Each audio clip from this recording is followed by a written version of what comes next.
नमस्कार किसान भाइयों, मैं हूं आदर्श और आप देख रहे हैं आदर्श एग्रीजंक्शन यूट्यूब चैनल। किसान भाइयों, आज हम बात करेंगे सरसों की खेती के बारे में। सरसों की खेती में अच्छी पैदावार लेने के लिए सल्फर का प्रयोग करना भी ज़रूरी होता है। सल्फर एक तिलहनी फसल है। सरसों में सल्फर की काफ़ी आवश्यकता होती है। अगर किसान सही समय पर सल्फर का महत्व समझ लेते हैं तो वो सरसों के उत्पादन को 20 से 25% तक बढ़ा सकते हैं। इस वीडियो में आज हम बात करेंगे कि सल्फर का प्रयोग आपको सरसों की फसल में कब करना चाहिए और कितनी मात्रा में प्रयोग करना चाहिए और इसको डालने से आपकी फसल में क्या क्या फ़ायदे होने वाले हैं।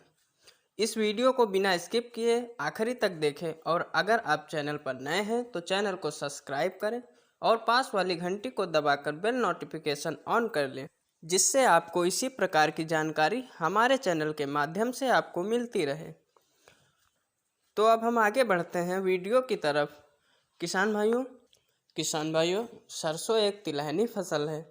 सरसों में तेल की मात्रा को बढ़ाने के लिए सल्फर का महत्वपूर्ण योगदान होता है। इसमें किसान DAP, NPK, पोटाश आदि उर्वरक तो डाल देते हैं, लेकिन सल्फर को नहीं डालते। सल्फर की कमी से सरसों में साफ साफ नज़र आती है, जिससे पौधा अपना विकास अच्छे से नहीं कर पाता है। सरसों में तेल की मात्रा भी नहीं बढ़ पाती है। सल्फर का प्रयोग अगर सही समय पर किया जाए तो सल्फर के उत्पादन को भी बढ़ाया जा सकता है। अब बात करते हैं कि सल्फर का प्रयोग किस प्रकार करना चाहिए। किसान भाइयों, यहाँ पे आपको समझना होगा कि आपने अगर बुआई के समय सिंगल सुपर फास्फेट का प्रयोग किया है तो उसमें सल्फर की मात्रा मौजूद होती है। तो इस प्रकार इस उर्वरक की प्रयोग से आपके खेत में सल्फर की पूर्ति हो जाती है, जिससे बाद में सल्फर की आवश्यकता नहीं होती है। और अगर आपने बुआई के समय DAP या NPK का प्रयोग किया है तो आपके खेत में सल्फर डालना ज़रूरी होता है। सल्फर की पूर्ति आप जब सरसों की पहली या दूसरी सिंचाई करते हैं तो उस समय आप सल्फर का प्रयोग कर सकते हैं। बाद में अगर आप सल्फर का प्रयोग करते हैं तो सल्फर उतना अधिक फ़ायदा फसल में नहीं कर पाता है।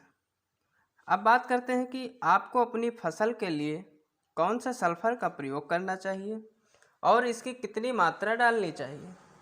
किसान भाइयों, मार्केट में सल्फर अलग अलग प्रकार के कई सारी वैरायटी आती हैं।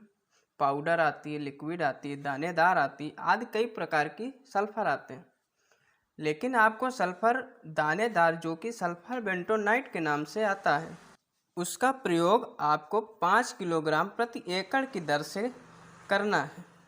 इसका प्रयोग आप यूरिया में मिलाकर आसानी से सरसों में दे सकते हैं, जिससे आपको बहुत ही अच्छा रिजल्ट मिलता है।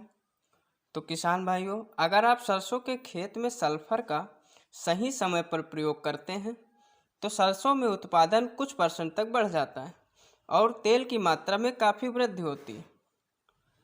तो इस प्रकार से आप अपनी सरसों की फसल में सल्फर का प्रयोग कर सकते हैं। दोस्तों, आशा करता हूँ आपको जानकारी पसंद आई होगी। अगर आप हमारी जानकारी से संतुष्ट हैं तो प्लीज़ वीडियो को लाइक करें, कमेंट करें और शेयर करें।